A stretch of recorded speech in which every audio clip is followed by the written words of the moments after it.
Any relationship in terms of man and woman before marriage is obviously not prohibited. It's not allowed, should I say, and it should always, at every single time, be stopped.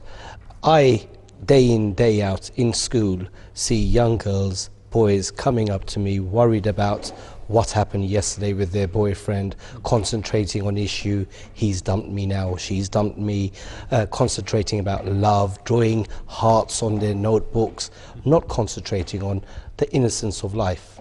And I think that is very important in terms of relationships.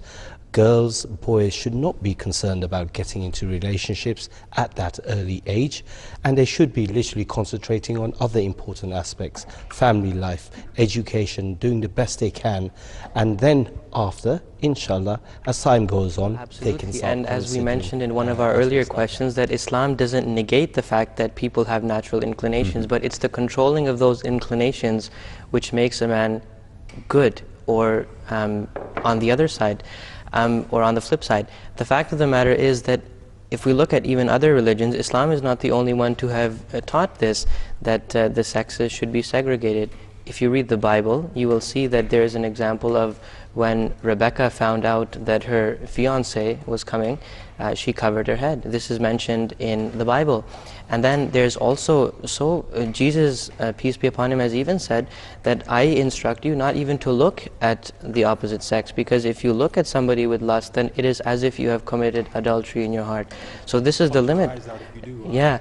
So Islam has taught all of, given teachings for this. I grew up in the West, I saw girlfriends and boyfriends, and as Nadeem Sahib has mentioned, I also saw the ramifications of these relationships as well. I used to think that maybe I'm the odd one out because I don't have a similar relationship, but I quickly realized that I think my parents have done well to teach me not to get involved, because when you see such relationships outside of marriage, the fact of the matter is that when these relationships go sour, it's unfortunately the girl who gets the short end of the stick. And Islam works towards protecting the rights of women first and then men in a marital relationship. That's why you see that it's the job of the husband to give a dowry to the girl.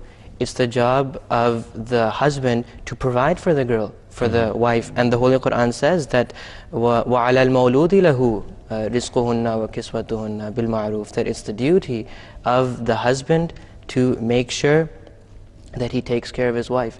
But when you have a relationship outside of marriage, you see poor girls who are left on the street, there's nobody to take care of them, and you see so many cases of teen pregnancies.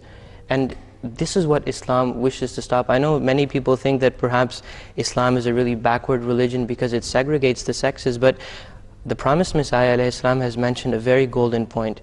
He says that how is it possible for you to look at the opposite sex with good intentions? And he gave the example of if there's a dog and he's hungry and you put fresh meat before that dog, of course he's going to pounce on that. So this is why Islam stops where the evil starts from, at the root. And this is the teaching of Islam at every level, that it uproots evil from the base.